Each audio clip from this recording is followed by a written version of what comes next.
এই শোনো বাবু, যখন কোনো অযত্ন না হয় ঠিক মতো খাওয়া দাওয়া করবা, ঠিক আছে? সুন্দরভাবে চলবা, আস্তে আস্তে ধীরে ধীরে চলবা, কোনো জন ক্ষতি না হয়, ঠিক আছে?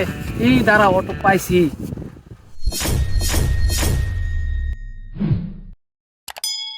এই অটোলা ভাই, ভাই যাবেন কই যাইবেন? গুগলপুর? যাবো। ভাই ভাড়া কত লাগবে? 450 টাকা।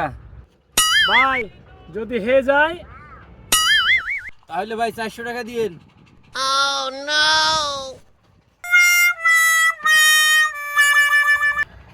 তুমি আসো।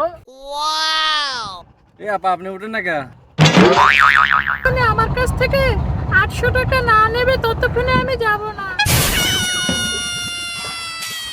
800 টাকা কেন? আমার ভাড়া আর আমার পেটে একটা বাবু আছে, এর ভাড়াও।